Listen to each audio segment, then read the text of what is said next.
The following is a presentation of the IH Sports Network. You're listening to the Monday Night Roundtable. For the next 2 hours, we'll talk local high school sports with the voice of the Oneida Indians, Tim Smith. 10-5, touchdown, Indians. Give me the corners, 2 scores, baby. Give me the corners. The voice of the Scott Highlanders, Rick Keaton. Throw the ball, has a receiver long upfield, chasing it down. Pitch made by Rylan Griffith. He'll take it all the way to the end zone. Produced by the IH Sports Network, the Roundtable begins now.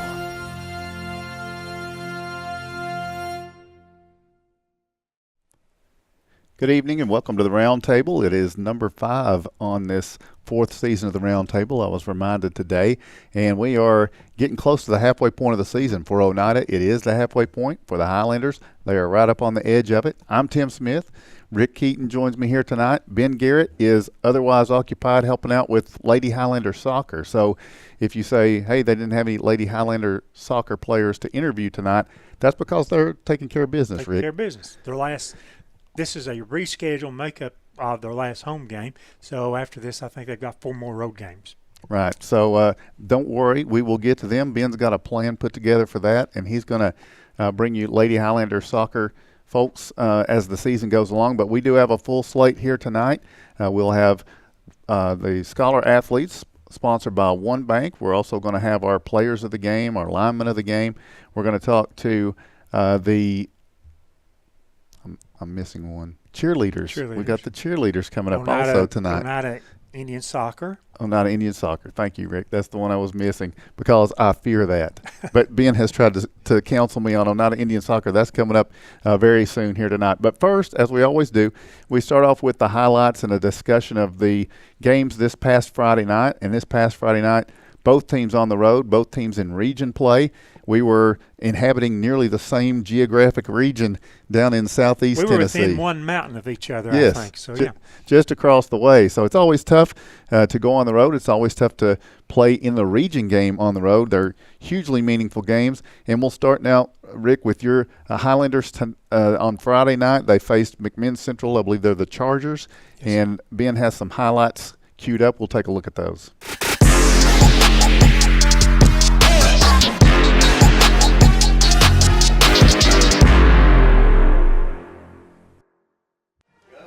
Snap, privet dropping. Here comes some pressure. Up the right sideline. It's Morgan. Catch and touchdown. That will cover 37 yards. Highlanders already at the line. The play again. That's Bond. This time bounces outside on the right. Dickey for the end zone, and it is a touchdown. Michael Bond. Nice drive. Really nice drive. Absolutely great drive. From the shotgun, taking the snap.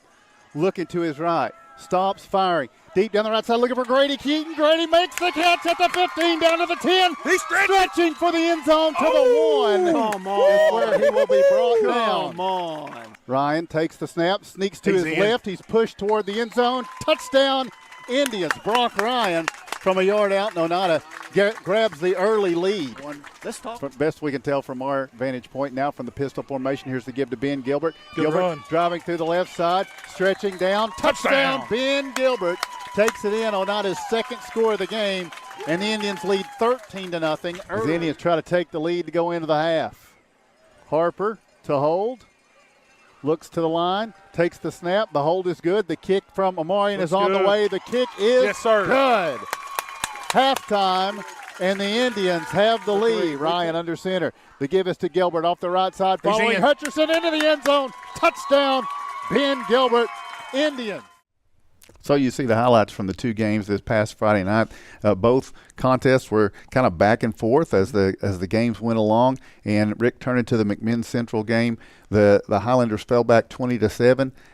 Cut it back to a 6-point game, and I remember I was watching, from the table where we were working. We keep it on, and just to keep an eye on things. And I believe it was about 6 minutes in the third quarter. Yes. It was a 6-point game, and I was thinking, this is good. The Highlanders have withstood some adversity here tonight. They're on the road, and then at that point, the rest of the game, things got very difficult.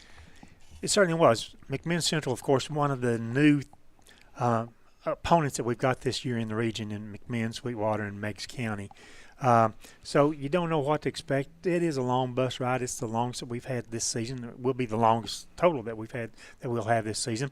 But we get down there, and some of the kids not feeling very well for whatever reason that might be. Not feeling very well. The adversity. First of all, we did real good. They took the ball on the opening kickoff. We held, forced a punt, got the ball, got it up to close to midfield, had an interception, pick 6 return, fell behind 7-0. The kids did not let that stop them. We get the ball back, march down the field, score a touchdown, we're tied at 7. And I'm sitting there thinking, well, that's fine. They withstood it against Austin East a week ago.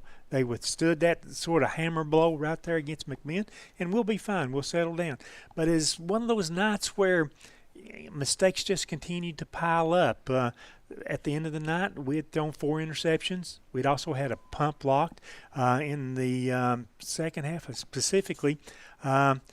In this kind of format, interception, block, punt, interception, all 3 of those led to scores, and that's what enabled McMinn to build it on up to the 41-14 lead. And our kids just played hard. You've seen teams, and no matter how hard you play, the harder you try to play, things just don't happen. It is a matter of luck, but they just don't happen sometimes.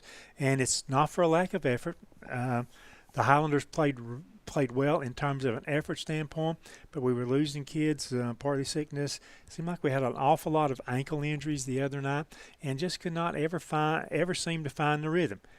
Then you add in 105 yards of penalties, and it really hurts you on that. Like the touchdown that we just saw on the highlight there, the pass pivot to Jagan Morgan, that was after we had almost scored a touchdown, but had a 10-yard holding penalty, and that took it from their 27 to their 37-yard line, and that was the 37-yard touchdown pass. I mean, so we overcame that to actually score in that touchdown. So it's, some nights it works, some nights it doesn't. I'm not down on these young men. I think they'll regroup this week, and there may have been some false sense on their part, hey, it's easy. It had been sort of easy other than that McQuarrie County game, but after that it had been easy for the Highlanders, Monterey and Austin East, and now they know what happens when you get punched. You've got to punch back, and you cannot let that determine the rest of the game, and unfortunately I hope the game that we get behind us and out of our system. Sometimes a wake-up call, and you see how you respond. Let's see what Coach Billy Hall had to say about this one. And so that's what I say. We were on the sideline the whole time. We're like, my gosh, what happened? And it goes back to it. I'll take all the blame for it. 100%. I didn't have them ready.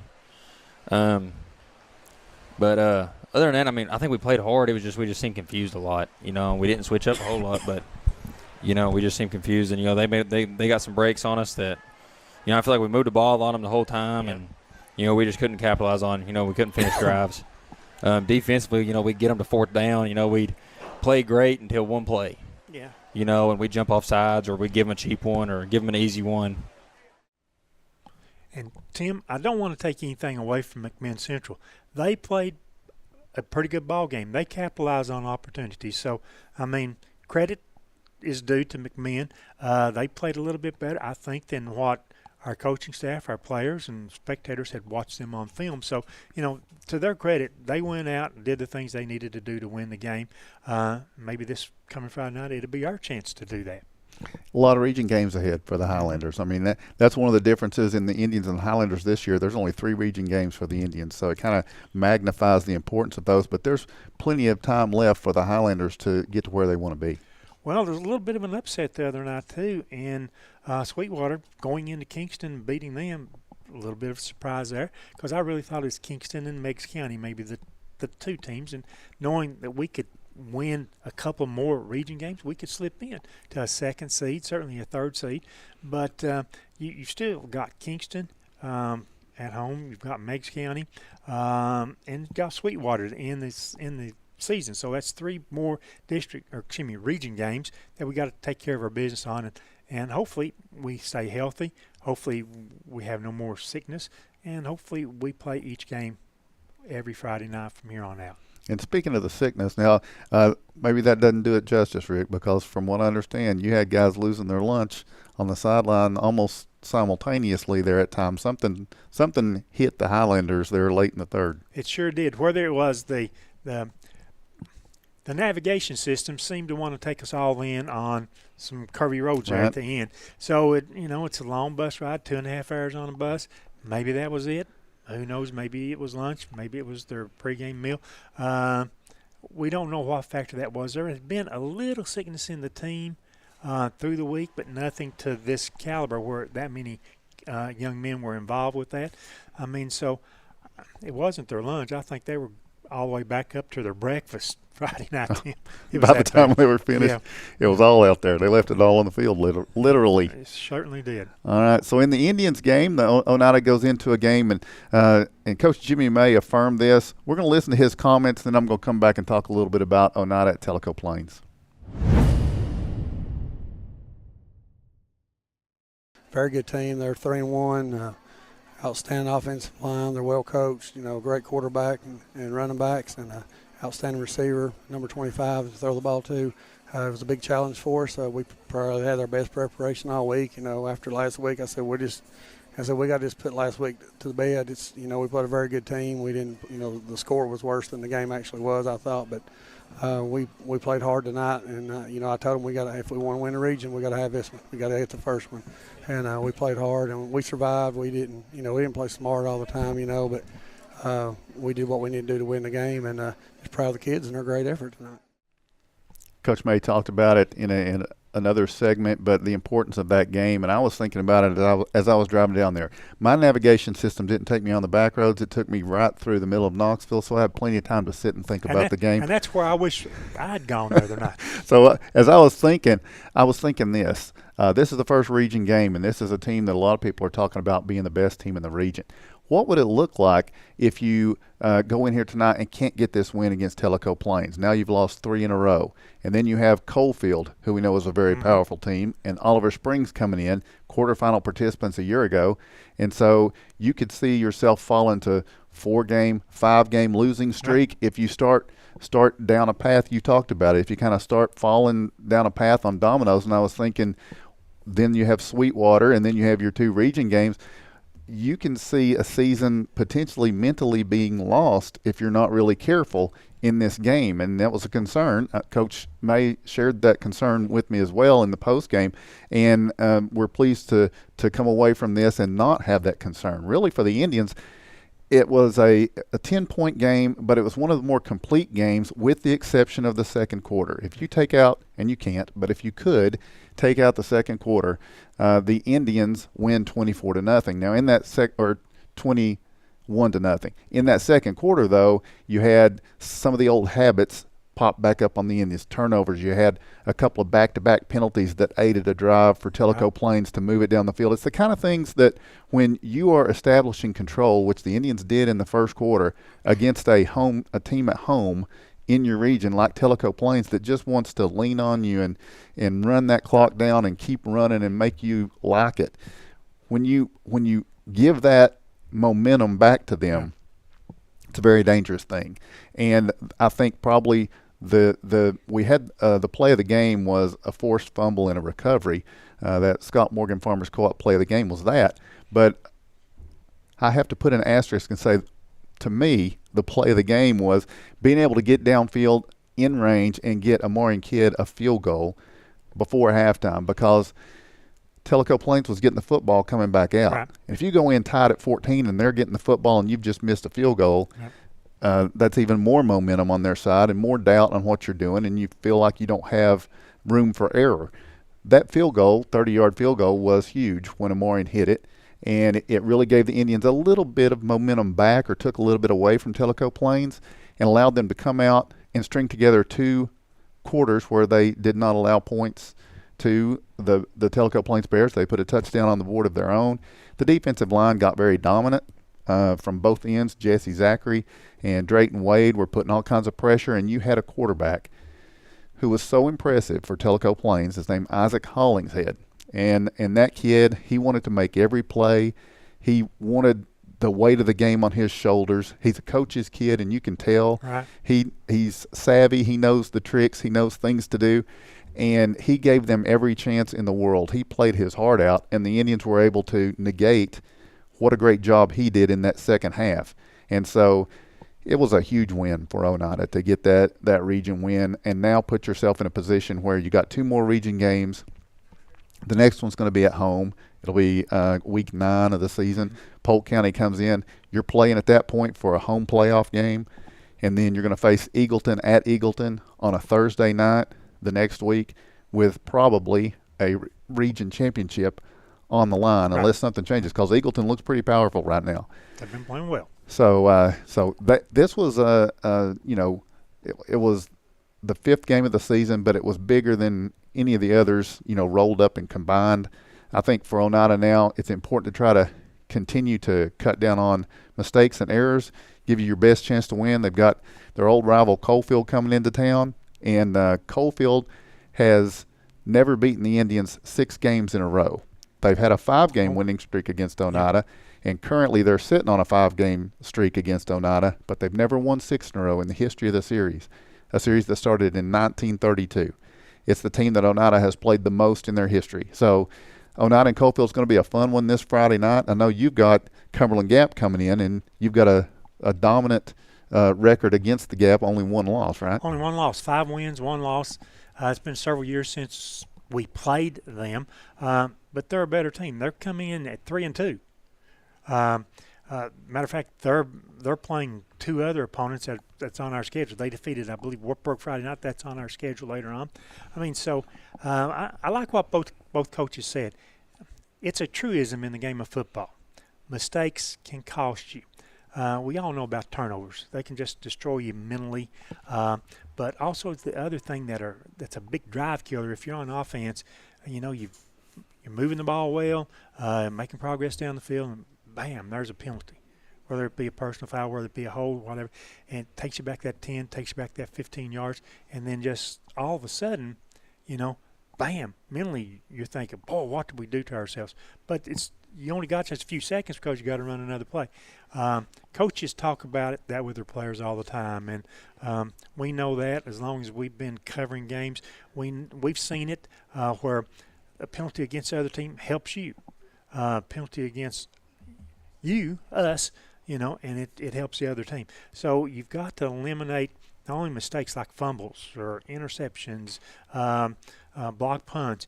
You have to come out and know that we can do better than that, but also you have to try to have no such thing as a perfect game, but you have to keep the penalties within 10 yards, 20 yards, 30 yards total in a game.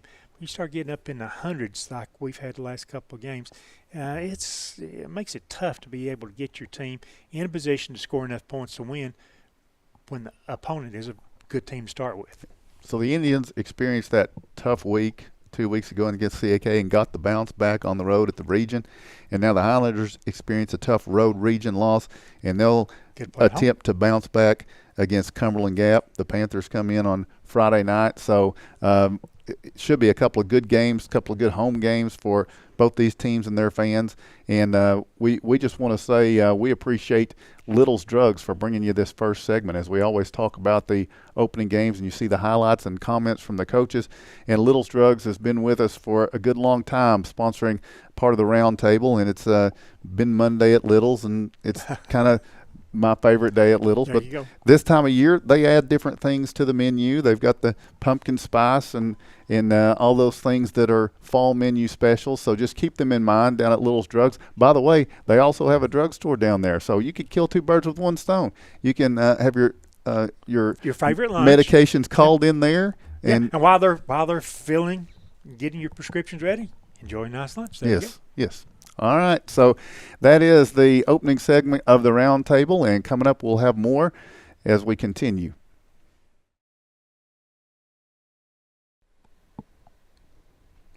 Welcome back to the round table. When we submit our clips for Emmy consideration, it is always the finale with the cheerleaders and the football picks. So no pressure, ladies, but we want to welcome Avery Rector and also Angelina Del Rio Carey. All right, these 2 ladies are juniors at their respective schools. Avery's at Oneida, and Angelina is at Scott High. And tonight we're going to talk to them a little bit, and then we're going to get to the business of picking football games. And so before we do that, Avery, we'll start with you. So you are a full-time cheerleader this year, and you haven't experienced cheering for basketball yet, but how's it been cheering for football? It's been really fun. I like it a lot. Yep. What's the best part about a Friday night if you get a win? Just being there with like my friends and stuff is really fun. But I think one of the things that I've seen that has grown in the last couple of years is if Oneida gets a win, then the players come over with the cheerleaders in front of the band like the University of Tennessee does and sing the alma mater. Yeah. What does that feel like? I like it. It's definitely better when we win and we just sing the alma mater. Yeah. So you don't sing it if you don't win. Yeah. So we don't celebrate on that. But what about these 5 games? Which one has been the most exciting for you to see Oneida get a win at? We won't worry about the 2 that were losses. What about you had the Rockwood game was the first one, and then Harriman, and then this past Friday night Tellico Plains? Probably Rockwood or Tellico Plains. Okay. All right. And Angelina, I'll let Rick. You just mentioned when you stepped in, Angelina, that you're new here. You moved from Illinois. Were you a cheerleader? I was. Previous high school? Yes, I cheered a little bit for competitive cheer when I was 5, and then I quit that and I started cheer again in middle school, so in 6th grade, and then I've cheered all throughout high school. And do you play any other sports? Do anything? I also do track and field. Track and field? Yes. So that comes up in the spring? Yes. Okay. Last Friday night, tough road trip. It was very long. Very long. That sums it up right there. Very long. How do you feel when we're at a game, we're having success? Austin East, it's everything's going good, doing a lot of cheering, and then the team's not playing so well, like at McMinn the other night. How do you approach that as a cheerleader, and how do you think the cheer squad approaches the whole aspect of looking up at the scoreboard and we see that we're trailing? I think sometimes it's definitely a little hard because especially when you are losing by a lot, you kind of you lose a little bit of hope. But also at the last game, the team, we just kind of tried to have more fun with it and tried to get each other more hype so that way we're able to just have fun and look more put together and energetic as a team. Coming from Illinois to here, harder, longer practices up north than what you have here, or longer, harder here? I would say it was longer and harder there than it is here. Here our practices are a little bit shorter, but overall what we do at the practices is still pretty similar. And you will cheer in basketball season also? Yes. And you've done that before, football, basketball? This is my first time doing football. My old school did not have football. It was a very small school, but we did cheer basketball. Okay. So you've cheered basketball before, and now you're in football. Do you have a preference? We'd like to ask cheerleaders that, football or basketball? I think it depends. I do like performing more at basketball games, but I prefer the sideline cheer of football. Do you look forward? You've got one more year to go. Do you look forward to continuing your cheer career? Yes. I definitely am excited to cheer my senior year, just being an upperclassman, and I do want to try to cheer in college, depending on where I go. Okay, excellent. We don't get a lot of that. Most of them want to give it up, so something to be proud of. It really is. Avery, before this year, had you ever cheered before? No. So what led to the thought, hey, I want to be a cheerleader? Well, I kind of always want to be a cheerleader, and so I was like, if I'm going to do it, I better do it now. Yeah. So is there anything about it that was unexpected, like, oh, I didn't realize I was going to have to do this, or this is harder than I thought, or just anything that surprised you about becoming a cheerleader? Yeah, I didn't realize, like, cheer camp is actually hard. Like, I didn't realize that would be like that. That's about it, but okay. It's harder than I thought it was. So you've been an athlete before with cheerleaders at the game. So did you feel like as an athlete that the cheerleaders had an impact during the game? Yeah, I feel like they, like, help pop it up and stuff.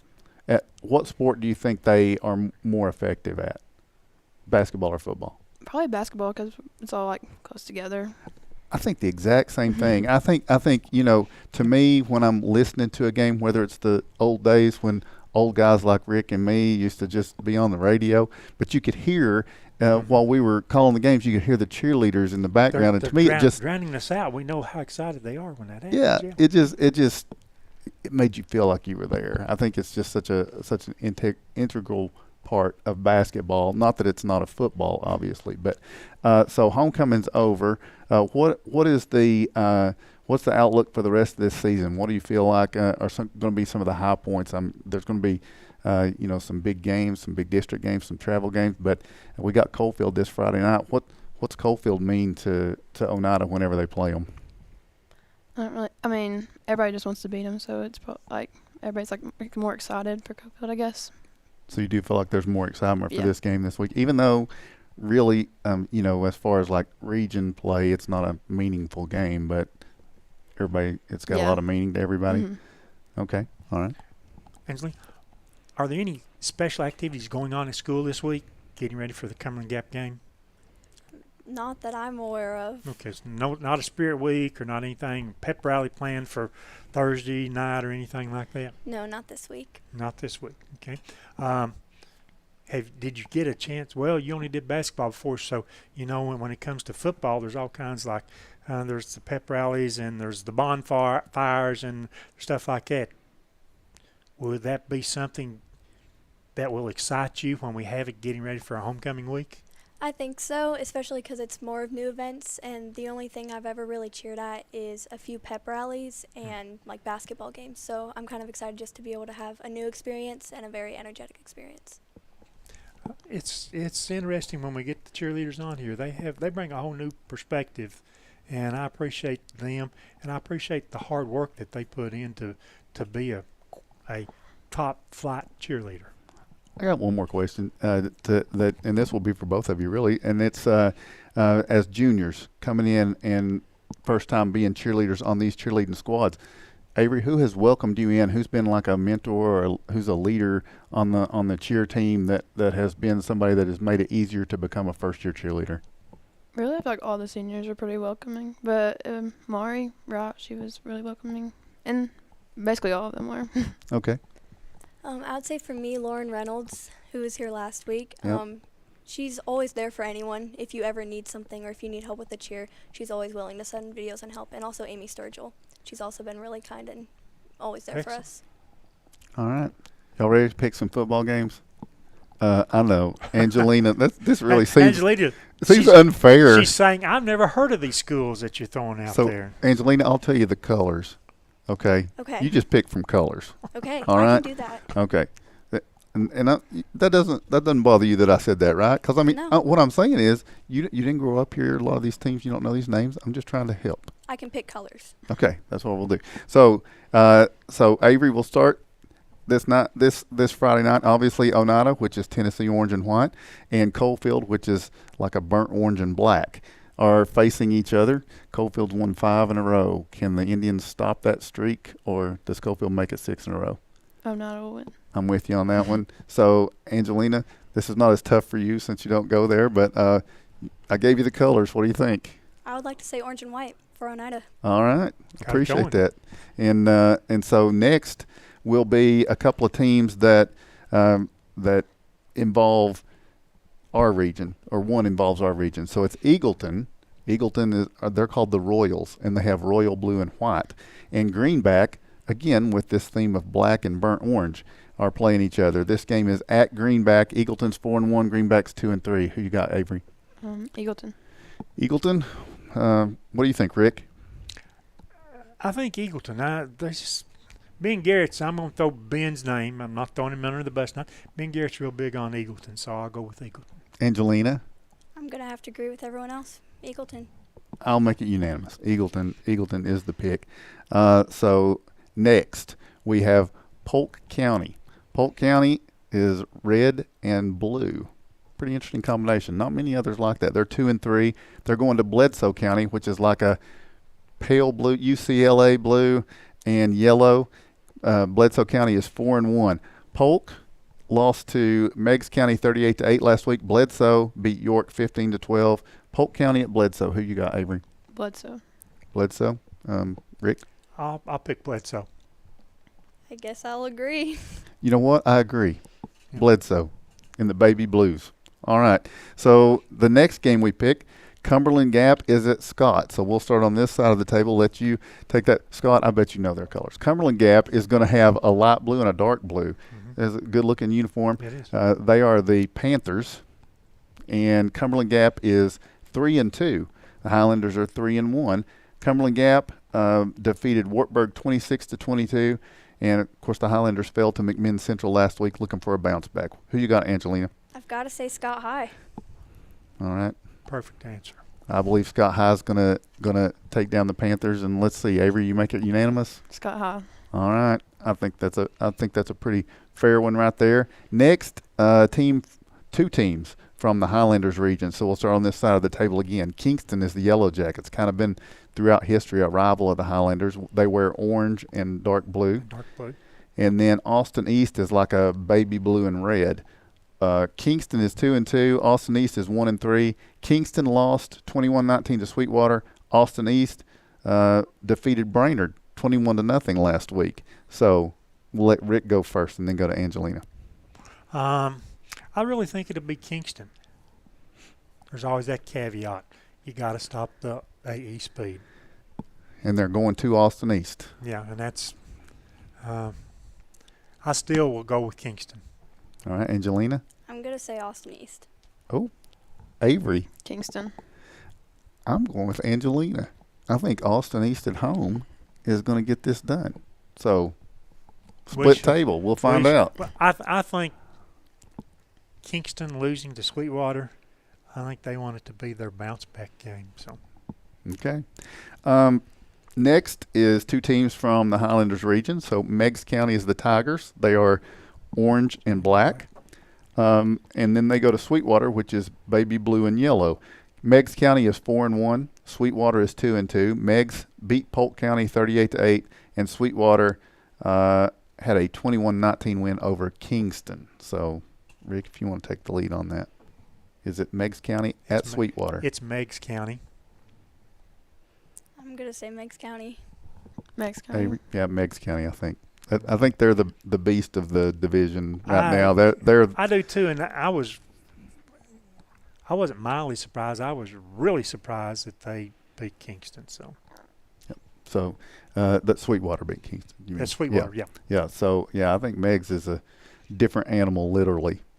Ranked, Although ranked in like number 5 in the Sports Writers poll this week, I think. Tigers and Wildcats. Yeah. So, all right, the final one we're going to pick is involving the Highlanders district as well, which is a bigger district. So McMinn Central that just defeated the Highlanders this past Friday night. You saw their colors. They're 2-2, and they're playing Cumberland County. Cumberland County is light blue and yellow, and they are the Jets. Don't run into a lot of those. They're 1-4. McMinn Central's 2-2. Cumberland County defeated Howard. That doesn't seem fair. That one guy against an entire team, but they beat Howard 21-20. If he could have just kicked extra points. That's the Chattanooga Hired Institute of something or other down there. By the way, Reggie White. That's right. Chattanooga Hired. Yep. It's fallen a long way since that day. And McMinn, of course, got the win last week. So it's Cumberland County 1-4 at McMinn Central 2-2. Rick. McMinn proved that they play real well on their home field. I would have picked them otherwise, I think, to get that win this week. So. Okay. McMinn hosting Cumberland County. I'm going to have to agree. Okay, no spot pick. I was wondering if there was going to be a spot pick there. No, okay. There's no spot pick. Avery, what do you got? McMinn.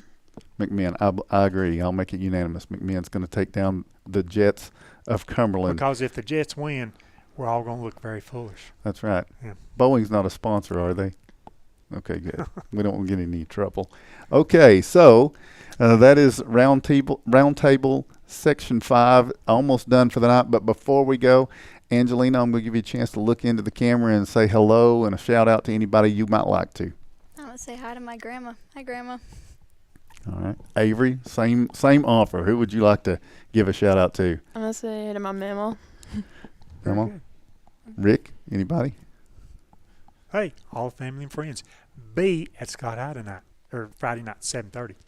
If they go right now, they can get a good seat. Well, soccer game's still going on, so there's plenty of seats available. Not throwing soccer under the bus. I'm just saying there's a difference. Oh, there's a live look at that game going on right now. Greg Bond has everything at his fingertips. I mean, he's kind of dangerous. I saw him put it up around one of the side views a while ago. I'm afraid to mention my living room. He might pull it up, and I just feel like. Anyway, that'll do it for us here on this Monday night. Next week, Ben Garrett will be back, but join us anyway for the round table. We think you'll enjoy it. We want to thank all of those that participated here tonight, and both Scott High and Oneida, such great partners in what we do with the IHSN. They're so good to us, and we appreciate the athletes that come in. They don't have to come. They're not getting paid to come here, but they show up faithfully each week and visit with us, and we thank you guys for that as representatives of that, and best of luck going forward. Rick, any final thoughts? Good night. See you Friday night. Both teams are at home, Oneida, Scott High, and next Monday night for the round table.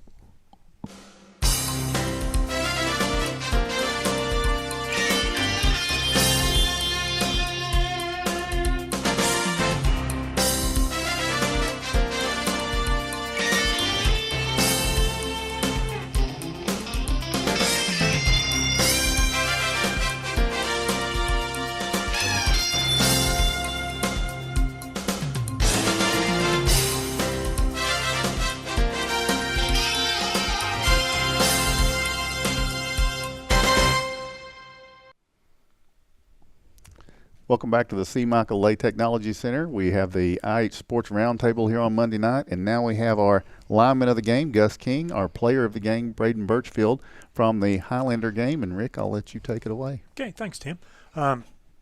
Y'all appear to be healthy tonight and recovered from that long trip and certainly the loss. I want to ask both of you, just how much did the coaches go over that game with you today? Are they taking the approach – that's behind us, our focus now on Friday night, what was said about the game, or we're just skipping right over that? All practice we went over it really, because we made a bunch of mistakes, and it needs to be fixed. But we're focusing on Cumberland Gap too. They've been going over. They have a spread, I think they run, and they run the ball a lot. So that's what we talked about today. Okay.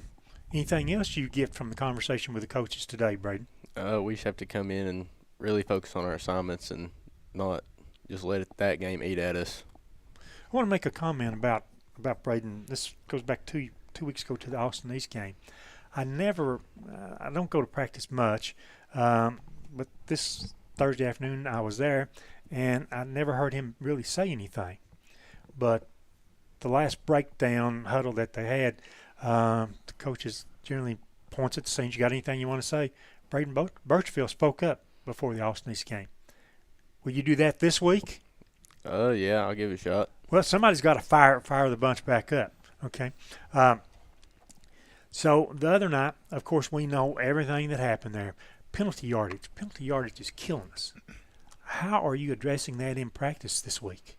Just really focusing on our assignments, making sure everybody does the right thing, and not letting really anybody just get out of focus from the game and practice.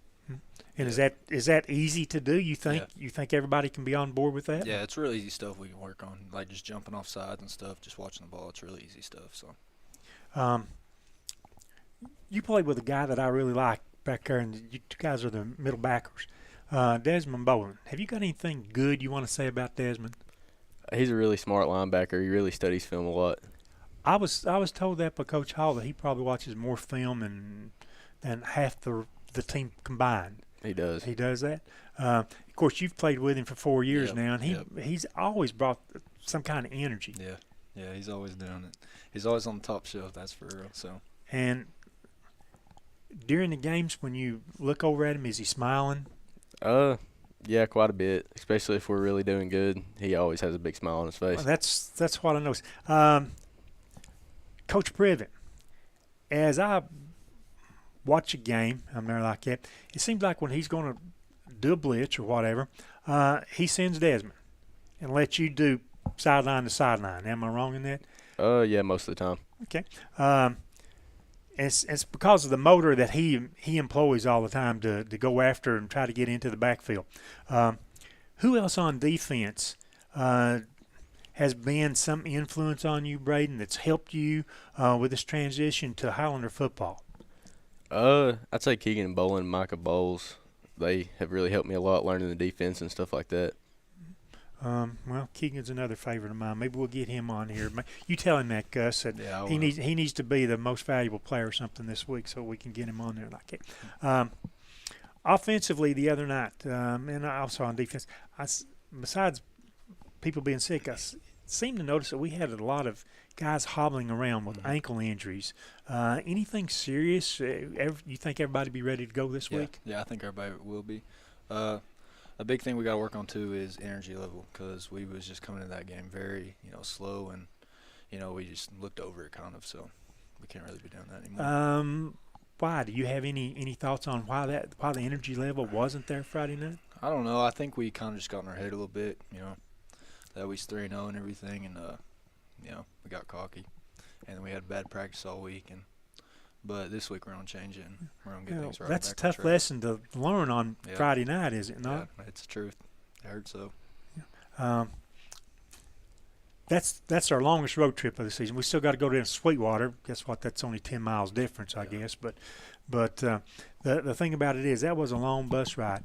How tiring was that ride? I mean, you talked about energy. That sap part of the energy, that long bus ride? Yeah, that killed a lot of people on the team. That really drained us. Another rumor I heard from last week was that the powers that be maybe wanted to go out and hire coach buses to transport you for that trip. You might have told me that. Yeah, I wish there would. Now you wish that, but you guys said, no, we'll just do it the way we've been doing it. Take our school buses and be happy with that. So next time somebody offers that, you think? Yeah, because if we eat quesadillas again, we're going to need that bathroom. So. Well, let's while we take quesadillas off the menu then on that. My perception is that McMinn played very well the other night. You hadn't seen that type of effort and level that they had played with in the film that you had watched. Is my perception wrong with that? No, they played very good. Very physical. Even though we may have been lackadaisical in certain attitudes and parts of the game, they played better than what you had watched on film. 100%. They played a lot better than what they showed on film. Their quarterback was a lot better in our game the other night than he had shown on film. I know that for a fact. So I'm forgetting all about last week. It's over and done with. You mentioned what you've seen on film, what Cumberland Gap will try to do offensively. Yeah. Go over that again, Gus. I know they're spread and they run the ball a lot. I'm not really their offensive guy, not a defense guy for us, so I don't really know. Okay. Braden might know more, but they run a lot of the spread, and last time I seen they ran kind of like a two-back, and they tried to run some bob and misdirection in the backfield. Where does that put more pressure defensively? On the edges with our corners, with our safeties having to support, or to the linebackers? I mean, it puts a lot on everybody, but I feel like the linebackers are going to have to really buckle down this week and really read guards and not get eyes in the backfield and get mixed up on that misdirection. And based on what the coaches – I know you just had some film today and very little effort put into it. What do you think the coaches will want to do? Who will they – the thing normally is we want to take away the run game, we take away the pass game. What do you think we'll want to take away if we have one that we want to be dominant against? I'd say probably the run game, just because they have some speed in the backfield. So if we take away the run game, we force them sort of one-dimensional. Yep. Okay. Gus, offensively?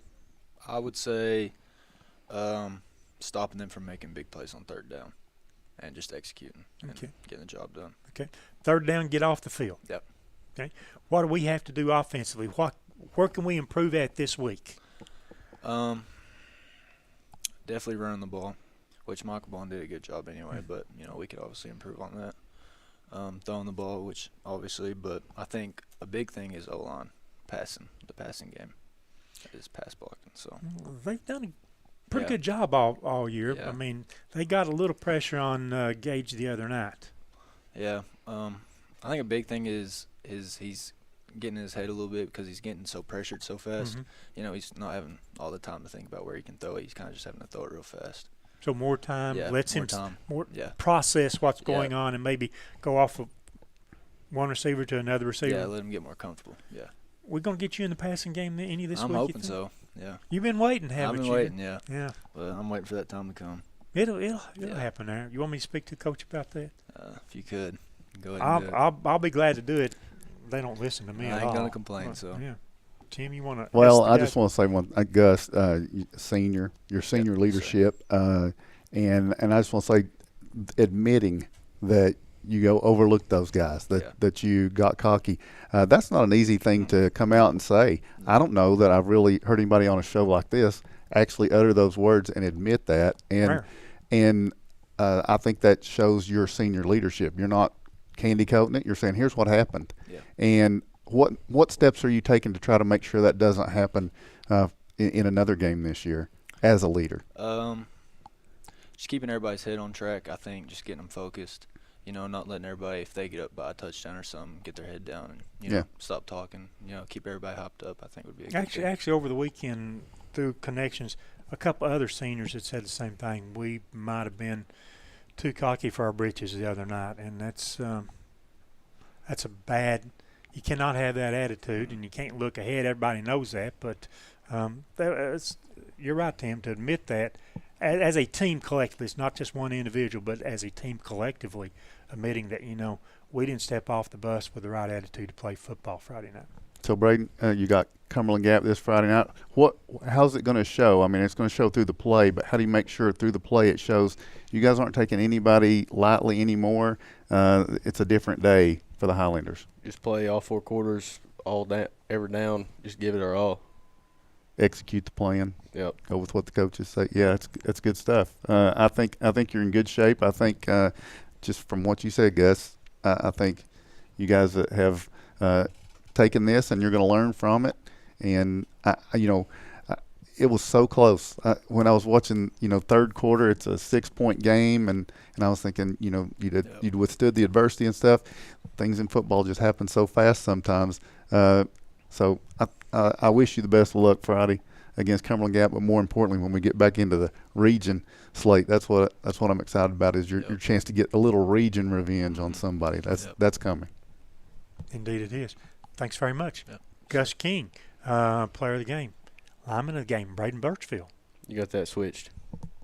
Player of the game, Braden Birchfield. Yep.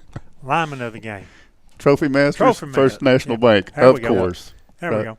I'm sorry, Braden. It's, I'm an old guy. I'm not recovered from that Friday night trip myself. It takes me longer to rebound than these 18-year-olds, Tim. All right, we'll take a break. Be back with the Oneida lineman of the game and player of the game right after this.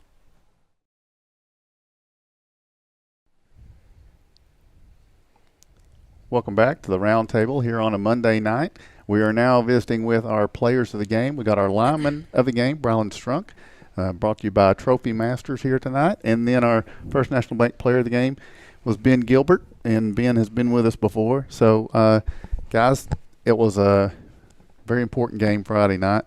And I think I mentioned in the opening, and Coach May agreed with me on this one, this was one that if you don't get it, the season gets really tough and things start stacking up to be maybe a long season. And so, Brylan, I'm going to start with you. Going into this one, you knew that Tellico Plains, one of their strengths was going to be their line. What did you feel like was the main thing you had to do Friday night, focusing to try to get a win? Come out and be aggressive and hit them first. And how'd that work out? Oh, it worked out great. So defensively or offensively, what's your preference? I love defense. You love defense? Yeah. Okay. Well, pretty good night defensively. You got some guys around you that draw a lot of attention, right? Yeah. Who are the guys that help make your job easier? Ben, Jesse, Brady, and Drayton. But Friday night was a night when you were really kind of cleaning things up on that. This was a tough offense to deal with, right? And that the quarterback was a very, very tough customer. Yeah. What made him so tough to you? Oh, he's very elusive. He would not stay still. But once you got him to stay still, you come through and just kill him. Yeah. And then he'd get right back up, wouldn't he? Oh, yeah. He'd get right back up. I mean, I was impressed. He got hit hard, and then he would just pop right back up. Here he comes, except for once. He stayed down for a little while on one, but then he was back out the next series. He was quite a challenge. But what do you feel like was the biggest difference in that game Friday night that was able to get them out of the win? Us being more physical. Was there a time when you were concerned that it was taking a turn another way? Not a doubt in my mind. Not a doubt. I thought we had that game right in the palm of our hand. All right. I'm going to switch to Ben. Ben, at any point were you thinking, oh, my goodness, if we're not careful, this is about to go away? Yeah, halftime, we hit that field goal and we went 17-14. And, I was just thinking we got to get a stop because they got ball first. And then, I thought our offense was moving well. We just had a few things that we messed up on and were drive killers. But, yeah, I was just at halftime I was just kind of concerned, we got to get this stop here, and I think we'll be all right, and we were. Had some good deep throws early, was able to open things up. And I know in the broadcast we were sitting there talking, and we were saying, well, I'd like to see us throw it a little bit more than we are right now. But then I got to thinking, and I mentioned to John L., well, but why would we? Because we're running like 5-8 yards a chunk, right? I mean, we were still chewing it up on the ground. Yeah, it's not a – when you got knots like that, Bledsoe's like this, Rockwood's like this, it's not flashy, fast pace. Get your 10 yards if you're lucky. Just keep eating away at it, and that's what we had to do. And like you said, Grady made some good catches, and got us really going in the first half. So, Brian, what were the conditions of the field like? Was it pretty good? No problems? It was pretty good. Dry. What about the opponent? Was there any particular guy you lined up across from that gave you more trouble than the others? Number 0. Number 0. What made him trouble? He was quick off the ball. Okay. So he was hard to deal with? Yeah. Does he remind you of anybody you've dealt with before?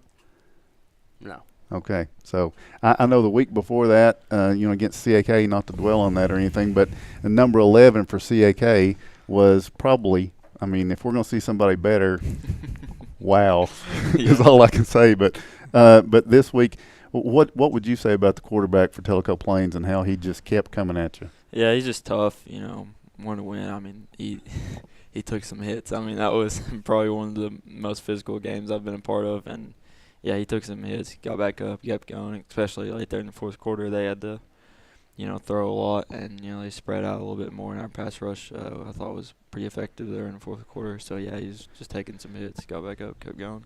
So snap-wise, you're in there every snap on defense pretty much, right? And now it seems like your workload increased, as I kind of thought it might once it got into a region game. A game you have to have. Your workload increased running the football. Did you feel it the next day? No, it's usually like the beating I have to take. Really, that has not necessarily my snaps. Bledsoe was a beating. That's just a physical team, and I expect Polk to be like that. Cofield this week will probably be like that. It's just really depends on the team. Yeah. Brian, what about you? You play a lot. You play both sides. Yeah. So, there are very few snaps you're out of there. How were you feeling? I woke up Saturday morning and my knee was pretty messed up, which I came out of the game with a knee injury. Did you go back in? Oh, yeah. Okay. But so you came out just temporarily? Yeah. Yeah. What happened? I think I just hyperextended my knee or something little, and I was all good. You're good now? Oh, yeah. Okay. Practice go good today? Yes, sir. What about this Cofield team? What do you know so far? I know it's one day in, but they like to run the ball. You smiled when you said that. I like teams that like to run the ball. It's a good challenge. Yeah. They're going to be coming more towards you. Braylon accepted the challenge, and it's not even Friday. It's a long time to Friday there. So. Yep. Oh, that's good, Rick. What do you got? You mentioned Cofield. They like to run the ball. They run to set up their pass. Yeah. Do they? Okay. How about when they switch and they got to throw the ball? Have you seen any keys or tendency, or is it just second and long, third and long that you think that they throw the ball on? They've ran the ball most of the time I've watched the film, but the only time they've really run the ball or throw the ball was on screen passes, and it was like third down or second long. Okay. We know that they like to score a lot of points. what does the Indian defense need to do, you think? This is not – I'm not asking what Coach May thinks. What do you think? You're a senior. You're ready to go, man. Yeah, just play assignment football. Everybody do their job. Don't worry about, I can't worry about what Browland's doing or anybody else doing. I got to worry about myself. Everybody plays like that. I think we'll be all right. And just got to make sure we're getting our run fits good this week and, just line up right. As simple as it sounds, that's just, the basics, fundamentals. Just keep that in mind every snap. Which teammate would you like to see have a very solid and a good game this week? I'd like to see Brady Burke have a great game. Okay. How about you, man? Rigger West. You guys, you didn't hesitate on that. Why? I've always because of the work he puts in and I don't know. Well, Rigger's faithful to come out and support you guys. I know that. His time's coming. I'll just say that, I guess. Okay. That's what I'm looking for. You've got not only Cofield, but who's after Cofield? It's Oliver Springs. Oliver Springs. So you've got two tough opponents in a row right here.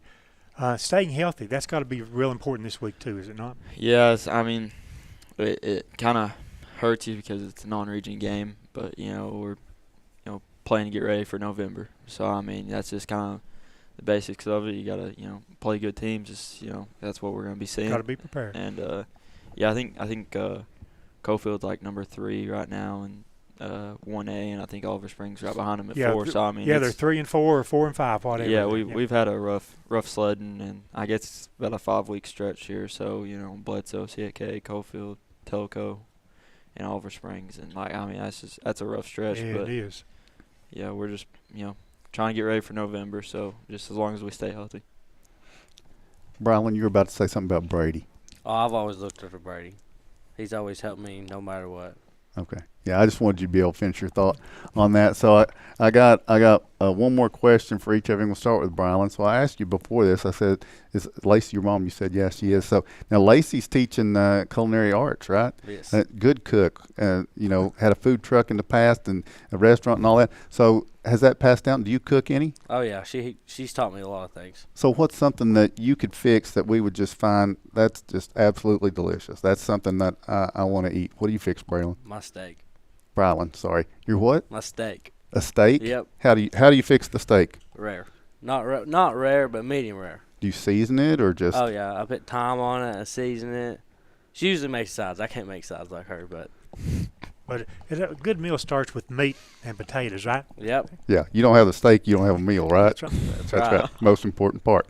Okay, this one's not as easy. No. Okay, so no, I got to bring this up because Mark Matthews is gonna, he's hovering over us all the time with his thoughts. But Coalfield, you haven't been on a team that beat Coalfield. The Yellow Jackets have a 5-game win streak on the Indians. They've never won 6 in a row on the Indians.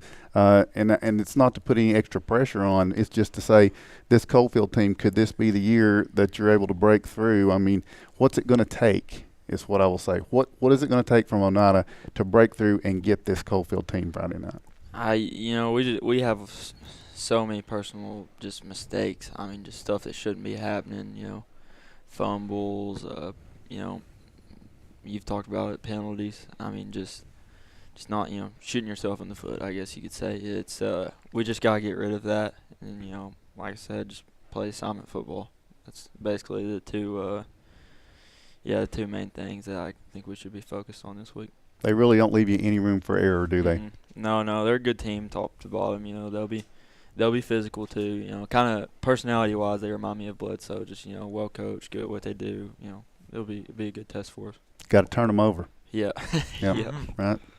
All right, guys. Congratulations, Brown Strunk, on being the Trophy Masters lineman of the game, and Ben Gilbert on the First National Bank Player of the game. And before we go, I know Rick asked you, but have you got a prediction of who is going to be? You said Brady, but if you want to name anybody else, that may be the lineman of the game next week, who do you think it might be? Jackson Cross. Okay. He's much happier now. You just put a lot of pressure on him. Ben, what you got? Who has not gotten it yet and should be? You got to go with Ruger. Is it going to be Ruger? Yep. All right. I'm excited to interview Ruger next week. He sat here every week, and I got questions for you, buddy. So next week, let's get up here, all right? All right, guys. Thanks for being here. It's the IH Sports Roundtable, and we'll continue right after this.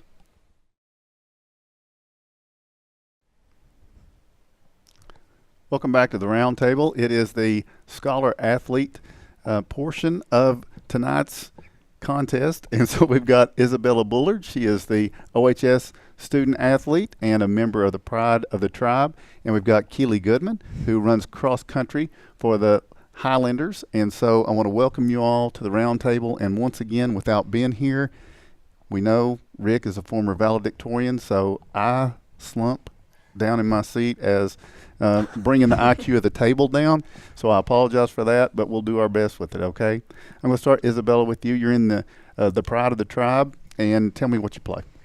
I'm a percussion. I play mostly mallet instruments. Okay. Last year I was the drum major, but I decided that percussion needed me more. Okay. And what year are you? Senior. You're a senior. All right. So you were drum major for a year. I had a son that did that, and then he returned to play in his senior year. What factored into that decision? Well, I knew that we were going to be pitted and we need more mallet percussionists because me and Olivia was on here like a week before, yes. Right? We are the only two who really love playing mallet music. Okay. So I thought it would make the ensemble, the whole band, sound better if I was there playing mallet music with them. And even last year we had a second drum major. So that second drum major was able to take charge this year.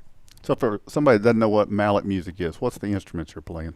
So like marimba, xylophone, vibraphone, bells, stuff like that. Okay, and so this past weekend you were in competition, right? Yes. Where did you go? We went to Sevier County. Sevier County, and how did that work out? We didn't win too much, but it was a nice learning experience for everyone. We had a lot of freshmen incoming. Right. So they got to experience their first competition and see all these big bands perform and see our potential, what we could get to. Right. So a big stadium.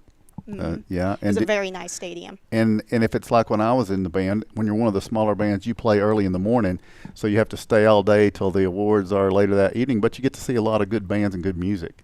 It's true. We were the first band performing that day. Okay, so now tell me, is music in your future? Are you going to do something with music when you go on to post-secondary in college or in your future? What do you want to do? I don't think I really want to play band, but I would like to keep learning instruments and stuff, you know. Mm-hmm. Yeah, on like a piano keyboard. I'd like to learn a bit more of piano, learn more instruments, learn some more music, but I don't think I want to participate in any bands. Okay. Because what I want to focus on is pharmacy. Okay. And where are you going to do that? I'd like to get a bachelor's degree at UT and then apply to some different schools, see where I can get into for the graduate school, see what would be best for me there when I get to there. Okay. Will you go to the games and listen to the band when you go to UT? Are you interested in that, or are you just focused on the studies? I might if I have the time for it. Yeah. Okay. Now, I asked this question because I always like to hear the different answers. Some people, it just comes natural. Some people, they have to stay in the books almost all evening to get things done. How does that work for you? You mean for like academics? Yeah. Like, are you studying all the time, or does it come pretty easy in some? And maybe different subjects are different. I feel like it comes pretty easy to me, but I also feel like I'm mostly an independent learner, so if I'm looking at the course material and all the content, I think I can figure it out pretty well on my own. Do you like to read? I do like to read. So you'll just read a book for fun? Yes. Yeah. I used to do that quite a lot when I was young, but I've sort of ran out of time for it as I got older, but I've started to fall more back into it as I've been studying for the ACT and stuff. Yeah. When she was young. That's what she said when I was young. I was young. I caught that. I got one more for you, Isabella. I kind of lost it when you said when I was young because you're still young, But the other question was, is there a subject, what is the most challenging subject for you? For me, I feel like English is the most challenging for me. Okay. Have you had a teacher along the way that has really taken some difficult study material or some difficult subjects and explained it in a way that nobody else did? That kind of opened your eyes to something, a teacher you want to give a shout out to? Right now I'm in Miss Duncan's comp class, and last year and the year before that I was in Miss Goins's 10th and 11th grade English, and they both really helped me find my style, and I'm still in comp right now, so I'm working on really getting my style down. But I think when I was in 11th and 10th grade English, that's really when I learned more about proper grammar and syntax. All right, Isabella.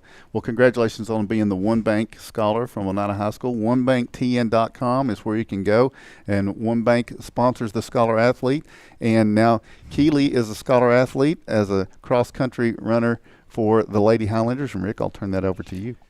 Keely, do you know your GPA right now? I think it's a 4.04. That's what I was thinking. We're very fortunate. The kids that we bring on, I don't think we've had anybody less than a 4.0. Are you a senior also? I am. Why did you choose? Have you done cross country before? Okay. I have. Why did you choose cross country as the sport? I'm assuming that's your only sport. Yeah. Why did you choose cross country? It's just good to get active. It for academically, obviously, it clears your mind. It helps you focus. Long day, you just run. You have that time to yourself. You can, order out all the things you need to do, how to do it. It's calming. It's fun, and it keeps you in shape. What's a practice like for Coach Hall? I live on a road just down below the school, and I see you guys trotting out when I'm in and out in the afternoon, trotting up and down the road. Do you still go down like in low gap and come back up? Yeah. Does Coach Hall run with you too? He does. He's very, very fit. He is very fit to pull that hill. There's no doubt about it. What would you like to do after you graduate? Have you got the plan yet? Do you know what field of study you want to go into? I've looked at my options. It's a little up in the air. I'm undecided, but I've been looking. I'm keeping my options open. Tim asked a good question a while ago. We always like to ask that of our scholar athletes. A teacher along the way. It can be middle school, it can be high school, or currently right now, a teacher along the way, or more than one teacher that's helped you academically, set your path and your foundation. I might be a little partial, but Tim Hall, history is one of my least favorite subjects. I don't really understand it. I can't keep it all in order, but the way he teaches, and he really sits with the individual, whoever would need the help, and he helps them throughout it. He'll break it down. He'll make it easier to understand. It's good. Yeah, Tim and I are not on the English track. We're on the history track, right?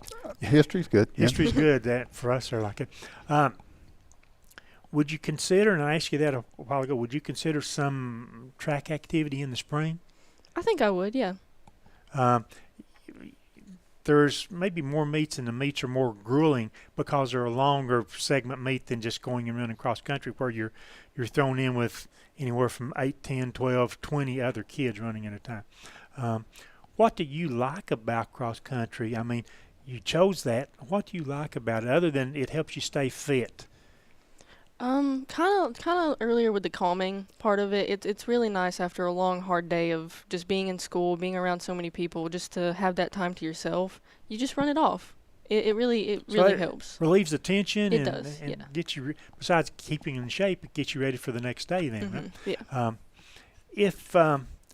If you could go back to your freshman year and have a chance, to play other sports, whether it be softball, basketball, anything like that, would you have played another sport? Absolutely. You've got to this senior year I'm assuming it's gone slow getting to right now. Have you already seemed like the senior year is going much faster than you want it to? In some ways, yeah. Some ways, like with classes, when they get hard, I'm like, I can't wait for this to get over. But then I'm like, man, this is my senior year. Like, I want to take it all in. And then I get a little bit more grateful of the slow parts. But sometimes it goes a little fast. Here's an interesting question. You're a senior. You mean you have hard classes as a senior? So far, not too hard. But I feel like next semester, okay, it'll get a little harder. There's a makeup coming there like that. Yeah. Okay. If you had a chance to take Tim Hall as your cross-country coach or Tim Hall, the history teacher, which one? I'm picking on Tim Hall right now. Because Tim sends me other teams' rosters every week. He contacts schools, so I'm picking on Tim a little bit. That's a hard question. He's good in both, but I feel like cross country. He's understanding enough that like if you have an off day or something, he's not on you about it. Like he helps you get through it, but he also pushes you to be better. It's a good balance between the two. On the cross country team, are you the best runner? Absolutely not. There are so many other people who So they you're, show up so and they you're work middle and of the they- pack there. Then is it? Somewhere like that. How many more meets do you think you have this fall? Just a handful. I'm no more than like 4 or 5, I believe. Yeah. And all the cross country events that you're in, they're on the road someplace. We don't have a cross country thing except Oneida. They still do one in Oneida. Yeah, they do. So the rest of the time you're on the road. Might be Somerset. It might be York. It might be where else have you been this year? Oftentimes there's LMU. We do some up in Knoxville. Just random places like that. Some of your bigger places, some colleges, stuff like that. Mm-hmm. Well, so going to the colleges or LMU, does that give you a little thought in your spinning in your mind right there that I might like to go to school here? A little bit. But oftentimes when I show up, I have like one goal: show up, run it, do better than I did last time, go home, be happy with the results. You know. So it's the sport. It's not about the winning of the. Yeah, absolutely. It's a team sport, but it's more of an individual sport. You show up, you push yourself to get better, and at the end of the day, you just hope that the results are what you want them to be. Very good. I like that. It's a sport that I wish I could have done when I was younger. All right. Keely. You know, because we only had football or basketball. You had 2 choices back then. So Keely Goodman, our Highlander Scholar athlete. Keely, just look out at the camera and say hello to somebody who would appreciate you saying hello to them. Hey, Mom. Anybody else? Oh, introduce hey, everybody else. Well, you got some introduce your friends mom. with you, right? Okay. Yeah, I got some friends. Okay. All right. All right, Keely, got that. Isabella, what about you? Would you like to give a shout out and say hey to anybody? I'd also like to say hi to my mom and Jackson right over there. Jackson Cross is over there, isn't he? Yeah, his name's getting mentioned a lot tonight. Keely, let me ask you. Isabella, I'm sorry. Isabella, let me ask you a question. Are you a Kansas City Chiefs fan? I'm not a big sports fan. Not a big sports fan. Do you know their record? No, they're not like really. 1-2 right now. It's not really going, kind of a wah-wah type of thing. But they did beat the Giants yesterday. But so there's another team that's 1-2. yes, there is. No, we won't go there. No, we won't. That's all right. Okay. All right. Our One Bank Scholar athletes, Isabella Bullard, Keely Goodman. Thank you, ladies, for joining us. And you stick with us. We've got more of the roundtable coming up.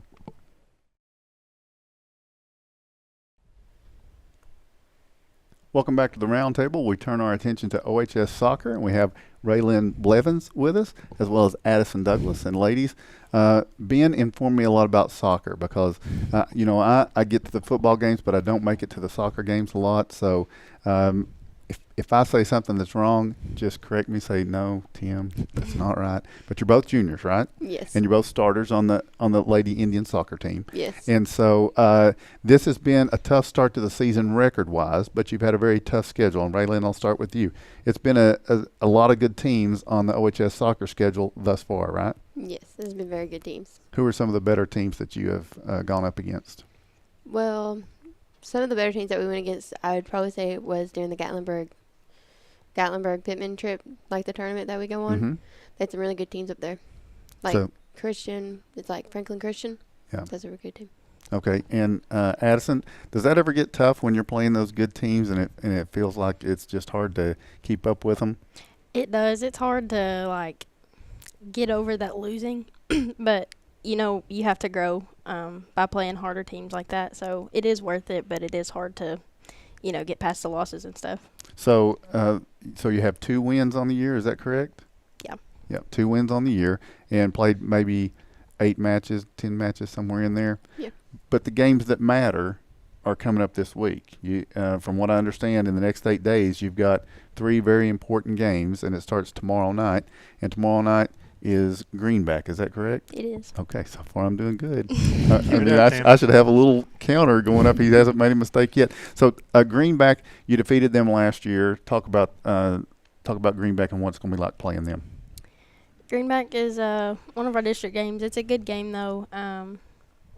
I don't know how they are this season, and we're struggling a little bit on the offensive side this year, but I think if we can produce some offense, it should be a good game for us. Is that game at home? It is. Yeah. It's our senior night. Okay. So when you're struggling on the offensive side, but against really good teams, right? It's tough to get the ball in the net against these good teams. So what's the plan? What's the best plan? Who's going to be the person tomorrow night, let's say this, that's the most likely to get the first goal for Oneida against Greenback? Who do you think it's going to be? Usually our starters at forward are Addison Cross, and it rotates between Jaden and Zoe Terry and some of them. If Addie's filling up to her potential, probably her. She's one of our better strikers. Okay, so Addison is your prediction then? Yeah. Okay, and Raylyn, then next is going to be Oliver Springs. Now, I understand Oliver Springs brings a lot of emotion with them, as it was a very tough matchup last year and a tie ending in that one. Yeah, it was. Tell everybody about that game. Last year's game was very aggressive. It was a very aggressive team, but it definitely makes you grow as a team. It makes you talk more. It makes you want to be more connected, because it's like when you go against these aggressive teams, it's like, you got each other's back. You can pass them. You can rely on each other, and it really helps you grow because it's such a tough match, and you're always like, you're talking to each other like, hey, pass the ball, be together, And when we went into that shootout last year, it really makes you want to be pumped up for everybody, even if you're on the bench or you're starting. It makes everybody just get really into the game. Okay, so where was that game last year? At Oliver Springs. At Oliver Springs, you end up tied in regulation. And it goes to a shootout, and how'd that finish?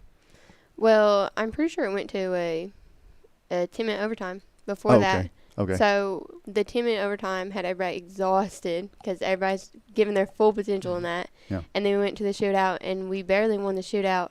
I think it was like the last person to shoot. We got that goal, and it was a win for us. All right, and so you'll deal with them on this. When do you play them? Friday night? Thursday night, I think. Yeah. Thursday night. Okay, and then you'll wrap around to next week. I think a week from tonight, maybe, if he's correct. And that's going to be the last district game. Is that at Harriman?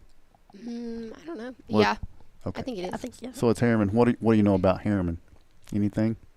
Not a lot this season. It varies from season to season. Teams are so different, losing seniors and gaining players and everything like that. So I've not kept up with them a whole lot, but I'm sure it'll be a good game still. Okay. And so my understanding is these 3 games will decide where the next game is, if you get to host a playoff game, if you have to go on the road for the playoff game. So what are you expecting, and do you think you have a chance? Do you think you all are going to acquire a home playoff game this year?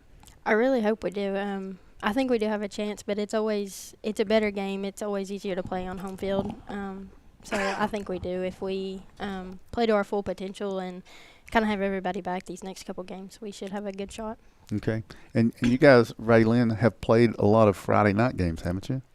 Or a few at least? A few Friday night games. Yeah. And so what's attendance like? I mean, because you got football games on Friday nights too, and, there's usually a packed crowd at those. So has attendance been pretty good at your matches if it's not a Friday? Yeah. I mean, it's always hard to get people at soccer games. Most people don't really understand them as much, but you always got the boys coming out to support us. The boys team? Yeah. Yep. So if you do want to change that and get out and support the Lady Indians soccer, it's tomorrow night, right? Tomorrow night and Thursday. And tomorrow night is Greenback coming in, and it's a region matchup, so it's very important. And so let me ask you this. As far as like being a junior on the team, are you already thinking about going into next year, Addison, you're going to be called on to be a leader going into that one? Are you naturally okay with that, or is that something that kind of doesn't come natural? You're mostly quiet in nature. Yeah, I can be quiet sometimes, but I think when I have the opportunity and the need to take on the role of a leader, I'm okay with it, and I think I do a pretty good job of it. And I like a lot of the younger girls and stuff. We have a pretty good relationship on the team, so I think it'll be an easy step into that role. Who do you think's doing a good job of being a leader for your team this year? I think our seniors do a phenomenal job. Cam and Larissa are both great. Cam's back in the goal. She's talking. She does a great job at keep. They both have super positive energy on the field, and where Larissa's our center D, she directs the field also, and I think they both just do a great job of keeping everybody in check and having a positive attitude on the team. Raylyn, what about you going into a senior year? Do you feel like leadership's just going to be a natural thing, or is it something that you have to think about, or do you just do it with the way you play, or are you a vocal leader? What kind of approach do you think you'll have? I definitely feel like I'm a vocal leader. I try to stay positive on the soccer field, and I feel like it just kind of comes naturally. You know, my dad, he's the coach, so it's just kind of easier for me to be a leader and step up to that. Yeah. What position? I need to know what position each one of you plays. We're kind of all over the field. I feel like we're both pretty versatile players. I started this year at stopper, but when we noticed we were kind of lacking offensively, we stepped up to strikers and wings. So I started this year at center mid, but then we started struggling a little bit on the offense side trying to get the ball up there. So I moved to wing mid, even strikers, some at a stopper position, and Larissa ended up going up to center mid sometimes. We skipped over tomorrow night's game. What's do you call it kickoff? What do you call it when you first start the soccer match? The kickoff. The kickoff. Okay, what time is the kickoff for tomorrow night's game? 6 or 6:30? Yeah, I don't usually know. 6:30. So these are big district games. You need to get a lot of support out there, right? Yes. Okay. So 6 or 6:30. Mm-hmm. Okay. And that's going to be at the soccer field next to the middle school, correct? At the elementary school. Elementary school, okay. Yeah. Made an interesting comment about your dad being the coach. A lot of coaches in a lot of sports have a tendency to be rah, rah, go, go on their child. Any comment on that? I definitely feel like I get it harder from my dad just because it's like you don't really get off the soccer field a lot. Like, soccer's constantly brung up in our household, but I love talking about it. I mean, I love going home and getting the feedback from my dad because, you know, he's very supportive. He's very nice about it, but, you know, he definitely tells me when I'm doing something wrong. And this is his first year as a high school coach, too. Yeah. So, I mean, what's it been like being around him? Is he more stressed now because at the high school level it's maybe more important? He's definitely probably a little more stressed. I mean, he's always done soccer. I mean, even in AYSO, middle school at Winfield, middle school in Oneida. But, yeah, he's probably a little more stressed just trying to handle both soccer teams. That's a hard chore, both teams, one in the spring, one in the fall. There's not much time that you have what I call downtime. Yeah. I think you answered those very well for our coaches.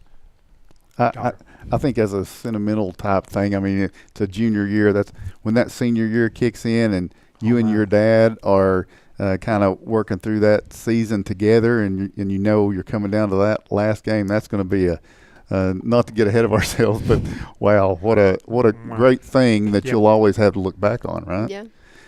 Now, Rick, this may come as a little surprise. I mean, it won't come as you a... You didn't play soccer. I know that. I didn't. No, this won't come as a surprise that these two ladies were in the pageants that Greg and Ben so dutifully brought to everyone in the county.